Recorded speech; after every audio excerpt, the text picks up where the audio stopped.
मंगलवार 23 मई से 2000 रुपए के गुलाबी नोटों को वापस लेने की प्रक्रिया शुरू होने जा रही है। इस बीच बैंकों में बदले जाने वाले नोटों की जांच की भी पूरी व्यवस्था की गई। अगर कोई व्यक्ति किसी ब्रांच में 2000 रुपए के नोट जमा करने के लिए आता है और उनके नोटों में से कुछ नकली निकलते हैं, तो ऐसी स्थिति में उस बैंक को नोट को जब्त कर आगे की कानूनी कार्रवाई करेगा।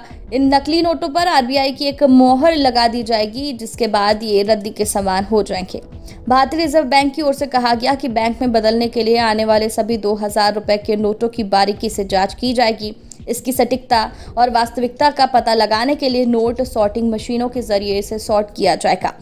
ईटी की रिपोर्ट के मुताबिक बीते अप्रैल महीने की शुरुआत में नकली नोटों को लेकर आरबीआई द्वारा जारी किए गए मास्टर इंस्ट्रक्शंस का प्लान करते हुए नोटों की जांच की जाएगी। अगर किसी व्यक्ति के द्वारा बदलने के लिए जाने वाले नोटों में से कोई नोट नकली पाया गया, तो फिर उसका पैसा उसे नहीं दिया जाएगा।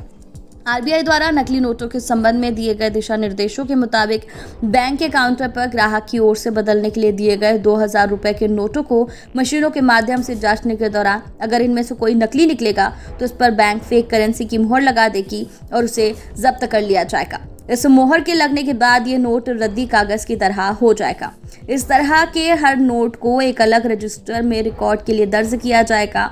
इस दौरान अगर कोई बैंक ऐसे नोट ग्राहकों को वापस करता हुआ पाया जाता है, तो फिर नकली नोट में बैंक की संलिप्तता मानी जाएगी और जुर्माने की कार्रवाई भी की जाएगी। अगर किसी व्यक्ति द्वारा बदलाए जा रहे 10 नोटों में से 4 नोट नकली पाए जाते हैं, तो फिर इस स्थिति में बैंक ब्रांच द्वारा इसकी जानकारी पुलिस को मासिक रिपोर्ट में दी जाएगी। वहीं अगर ये संख्या 5 या उससे ज़्यादा होती है, तो फिर इस मामले में एफआईआर दर्ज करवाकर इनकी जांच कराई जाएगी।